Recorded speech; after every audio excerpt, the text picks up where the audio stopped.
Hello guys, आज हम लोग देखने वाले हैं रिस्पायरेशन। तो सबसे पहले हम लोग जान लेते हैं कि ये जो वर्ड रिस्पायरेशन है इसका मतलब ही क्या होता है। रिस्पायरेशन एक ऐसा प्रोसेस होता है जिसमें हम लोग क्या करते हैं, ऑक्सीजन जो है एयर के थ्रू लेते हैं बॉडी में, और वो ऑक्सीजन जो है हमारे खाने के साथ रिएक्ट करता है। डैट इज़ जो हमने फूड लिया होता है उसके साथ क्या होता है, रिएक्ट करता है, और फिर वहाँ पे प्रोडक्शन होता है किसका, एनर्जी का। और एनर्जी के साथ साथ कुछ वेस्ट प्रोडक्ट भी फॉर्म हो जाते हैं बॉडी में, जिसके बाहर निकाल दिया जाता है। तो यही प्रोसेस एक साथ हम लोग क्या कहेंगे कि रिस्पायरेशन एक ऐसा प्रोसेस है जिसमें हम लोग ऑक्सीजन का यूटिलाइज़ करते हैं बर्निंग ऑफ फूड के लिए या फिर ऑक्सीडेशन ऑफ फूड के लिए, ताकि अल्टीमेटली हम लोग को क्या हो, एनर्जी का प्रोडक्शन हो। और वही एनर्जी हम लोग अपने सेल्स में एटीपी के फॉर्म में जो है, एटीपी मॉलिक्यूल के फॉर्म में स्टोर करके रखते हैं। अब हम लोग दूसरा पॉइंट एक यहाँ पे जो है देख रहे होंगे, ब्रीदिंग एंड रिस्पिरेशन। तो ब्रीदिंग अल्टीमेटली में क्या होता है, ब्रीदिंग एक फिज़िकल प्रोसेस है जिसमें हम लोग क्या करते हैं, ऑक्सीजन लेते हैं और कार्बन डाइऑक्साइड बॉडी से बाहर निकालते हैं through the lungs. This is called breathing. लेकिन रिस्पायरेशन वही कहें तो रिस्पायरेशन एक मोर कॉम्प्लेक्स प्रोसेस होता है जिसमें एक स्टेप उसका ब्रीदिंग भी होता है। यानी कि ब्रीदिंग जो है रिस्पायरेशन का एक पार्ट है, और रिस्पायरेशन में फिर फर्दर क्या होता है, ऑक्सीडेशन ऑफ फूड और रिलीज़ होता है एनर्जी का। तो पूरा एज अ होल बोले तो ब्रीदिंग सिर्फ और सिर्फ एक फिजिकल प्रोसेस है, but respiration is a biochemical process. अगला हम लोग पॉइंट देख रहे होंगे यहाँ पे, how energy release during respiration is stored. कि जो एनर्जी हमने रिस्पायरेशन में जो हमारी बॉडी में रिलीज़ होता है वो आखिर किस तरीके से स्टोर्ड रहता है कि जब हमें ज़रूरत पड़ेगी तो हमारी बॉडी को वो एनर्जी मिलेगा। तो उसके लिए हम लोग दो टर्म यहाँ पे देख रहे होंगे, एक है एडीपी, एक है एटीपी। एडीपी का फुल फॉर्म ही क्या होता है, एडिनोसिन डाईफॉस्फेट, और एटीपी का फुल फॉर्म होता है एडिनोसिन ट्राईफॉस्फेट। एडीपी जो है, एडिनोसिन डाईफॉस्फेट, वो लो एनर्जी कंटेंट होता है, उसमें कम एनर्जी होती है कह सकते हैं। और एटीपी जो होगा मॉलिक्यूल, वो हाई एनर्जी कंटेंट रखता है। ठीक है। इसके अलावा एक और टर्म है इनऑर्गेनिक फॉस्फेट। अब हम लोग देखते हैं यहाँ पे कि जब हमारे बॉडी में रिस्पायरेशन के वजह से जो एनर्जी प्रोड्यूस होता है वो एनर्जी कहाँ चला जाता है, जो सेल्स में प्रेजेंट होंगे एडीपी और फॉस्फेट, इन दोनों को एडिशन करने में ये एनर्जी लग जाता है, और ये दोनों बाइंड करके क्या बन जाते हैं, एटीपी। तो इस तरीके से ये एनर्जी जो है एटीपी के फॉर्म में क्या हुआ, स्टोर्ड हो गया। ठीक है। और फिर ये अभी तो स्टोर्ड है, लेकिन वही जब हमें हमारे बॉडी को किसी काम के लिए बॉडी को एनर्जी चाहिए होगा तो यही एटीपी क्या होगा, ब्रेक डाउन हो जाएगा फिर से एडीपी और फॉस्फेट में, और एनर्जी जो है रिलीज़ हो जाएगा और बॉडी में यूटिलाइज हो जाएगा। अच्छा, यहाँ पे एक पॉइंट बनता है, the energy is equivalent to कितने मोल किलो जूल जो है एनर्जी यहाँ पे रिलीज़ होता है। तो यहाँ पे देख रहे होंगे आप लोग 30.5 किलो जूल। अब हम लोग दूसरा पॉइंट यहाँ पे देखने जा रहे हैं, that is type of respiration कह सकते हैं। That is two types, aerobic respiration and anaerobic respiration, जो कि बेस्ड होता है किस पे, ऑक्सीजन के रिक्वायरमेंट पे। अगर हमारे रिस्पायरेशन के प्रोसेस में ऑक्सीजन इन्वॉल्व होता है तो हम लोग क्या कहते हैं, एरोबिक रिस्पायरेशन, और अगर वहाँ पे ऑक्सीजन इन्वॉल्व नहीं है तो बोलते हैं एनएरोबिक रिस्पायरेशन। ठीक है, सिंपल है कि इफ़ अगर रिस्पायरेशन ऑक्सीजन के प्रेजेंस में हो रहा है तो हम लोग क्या कहेंगे, वैसे रिस्पायरेशन को एरोबिक रिस्पायरेशन कहेंगे। अगर रिस्पायरेशन ऑक्सीजन के एब्सेंस में हो रहा है तो क्या कहेंगे, एनारोबिक रिस्पायरेशन। ठीक है।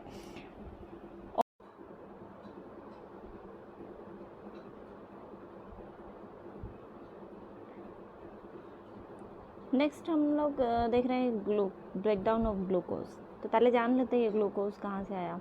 तो हम लोगों ने देखा था डाइजेस्टिव सिस्टम में जो है कॉम्प्लेक्स फूड मॉलिक्यूल जो है सिंपल फूड मॉलिक्यूल में चेंज होते हैं, लाइक कार्बोहाइड्रेट चेंज हो जाता है ग्लूकोज में। तो वही ग्लूकोज जो है एसिमिलेशन जब हम लोग के बॉडी में होता है तो वो हर एक सेल्स तक पहुंच जाता है।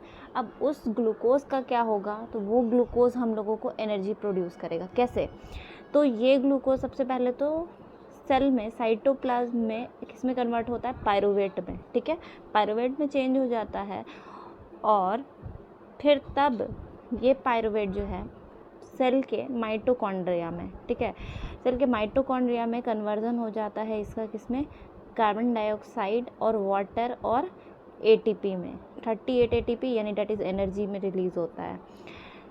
तो ये कब होगा, in the presence of oxygen. यहाँ पे माइटोकॉन्ड्रिया में ऑक्सीजन का डिमांड होता है, तो पायरुवेट जो है कन्वर्ट होता है carbon dioxide, water and energy में, ठीक है। तो ये जो है हमारा पूरा जो है रिस्पायरेशन का प्रोसेस देख रहे हैं। कुछ ऐसे भी ऑर्गेनिज्म होते हैं जिनमें एनारोबिक रिस्पिरेशन होता है, लाइक ईस्ट बैक्टीरिया। वहाँ पे क्या होगा कि ये पायरुवेट जो है कन्वर्ट होंगे किस में, इथेनॉल, कार्बन डाइऑक्साइड, और वहाँ पे कम एनर्जी प्रोड्यूस होगी 2 ATP in the absence of oxygen. इसी को हम लोग क्या कह देते हैं, फर्मेंटेशन। अब हम लोग एक चीज़ जानते हैं कि जब हमारे ही बॉडी में ऑक्सीजन की कमी हो जाती है, ऑक्सीजन शॉर्टेज हो जाता है, कब, जब हम लोग दौड़ते हैं, एक्सरसाइज करते हैं, तो उस वक्त हमारे मसल्स में प्रोड्यूस होने लगता है एक जो है कह सकते हैं chemical, that is lactic acid. तो ये लैक्टिक एसिड प्रोड्यूस होने की वजह से हमारे मसल्स में दर्द शुरू होता है, क्रैम्पिंग शुरू होता है।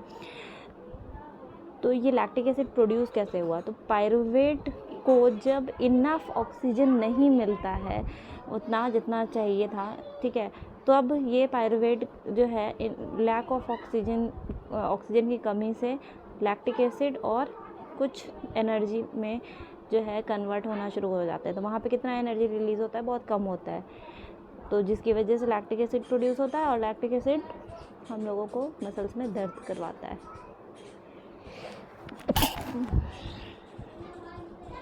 नेक्स्ट हम लोग देख रहे हैं पॉइंट रिस्पायरेशन। नेक्स्ट पॉइंट हम लोग देख रहे हैं रिस्पायरेशन इन प्लांट। तो हम लोग को पता है कि प्लांट को भी क्या चाहिए, एनर्जी चाहिए ही अपने पूरा का पूरा फंक्शन परफॉर्म करने के लिए। तो ये एनर्जी कहाँ से आएगा, तो प्लांट में भी रिस्पायरेशन होगा, रिस्पायरेशन से प्लांट को ऑक्सीजन मिलेगा, ऑक्सीजन का यूटिलाइजेशन होगा फूड को ब्रेक डाउन के लिए, और फिर अल्टीमेटली वहाँ पे एनर्जी का प्रोडक्शन होता है। तो अब एक पॉइंट हम लोग जान लेते हैं कि रिस्पायरेशन जो प्लांट में होता है वो एनिमल में जो रिस्पायरेशन होता है उससे दोनों में थोड़ा सा कुछ पॉइंट्स में अंतर है। कैसे, तो प्लांट में जो रिस्पायरेशन होता है वो प्लांट के अलग अलग part like root, stem and leaves में इंडिविजुअली रिस्पायरेशन होता है, अलग अलग पार्ट में। रूट अपना रिस्पायरेशन कर रहा है, स्टेम अपना कर रहा है, लीव्स अपना कर रहा है। लेकिन हम लोग की बॉडी में ऐसा तो नहीं होता है, हमारा हाथ अलग रिस्पायरेशन कर रहा है, हमारा सर अलग कर रहा है। एज अ होल एक सिंगल यूनिट में हमारे अंदर जो है रिस्पायरेशन होता है, लेकिन प्लांट में जो है इंडिविजुअली उसके पार्ट्स में रिस्पायरेशन होता है। दूसरी बात कि प्लांट में जो रिस्पायरेटरी गैसेस हैं उनका ट्रांसपोर्ट कम दूरी पे होता है, थोड़ी ही दूर होगा, लाइक जैसे रूट, तो रूट के आसपास जितने सेल्स हैं वहीं तक उसमें जो है ट्रांसपोर्ट हो पाएगा रिस्पायरेटरी गैसेस, ऑक्सीजन वगैरह, ठीक है। और वही स्टेम के पास जो सेल्स हो गए, स्टेम वाला डिफ्यूज़न जब होगा ऑक्सीजन का तो वहाँ पे जाएंगे, ठीक है। लेकिन हमारे बॉडी में पूरे बॉडी तक दूर दूर तक हम लोग में जो है रिस्पायरेटरी गैसेस का ट्रांसपोर्ट हो जाता है। तीसरा पॉइंट कि रिस्पायरेशन प्लांट में जो है काफ़ी स्लो रेट में होता है। क्यों, क्योंकि प्लांट जो है उतनी एक्टिविटी परफॉर्म नहीं करता है जितना ज़्यादा एक एनिमल करता है। तो जिसकी वजह से वहाँ पे जितने एनिमल्स को जितना एनर्जी चाहिए as comparison to animal, plant में एनर्जी का डिमांड कम होता है, तो वहाँ पे रिस्पायरेशन का रेट भी कम होता है, स्लो रेट होता है। अब हम लोग एक चीज़ जान लेते हैं कि प्लांट में जो ऑक्सीजन जाता है तो वो किस प्रोसेस से जाएगा, तो डिफ्यूज़न के प्रोसेस से। डिफ्यूज़न के प्रोसेस को हम लोग क्या कहते हैं, तो डिफ्यूज़न एक ऐसा प्रोसेस है, स्प्रेडिंग ऑफ कह सकते हैं substances, spreading of materials, spreading of सब molecules from their higher concentration to their lower concentration. यानी कि अगर कोई सब्सटेंस है अपने जगह पे ज़्यादा कंसंट्रेशन में है तो वो जो है मूव करेगा अपने लोअर कंसंट्रेशन वाले जगह पे, स्प्रेडिंग शुरू होता है उसका हायर कंसंट्रेशन से लोअर कंसंट्रेशन में। तो यही क्या कहलाता है, डिफ्यूज़न कहलाता है। तो एयर भी वही होगा, हायर कंसंट्रेशन से, प्लांट में कम है तो अंदर की तरफ जाएगा।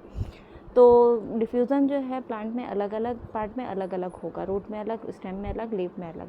अब हम लोग देख लेंगे रिस्पायरेशन इन रूट्स कि रूट्स में रिस्पायरेशन कैसे होगा।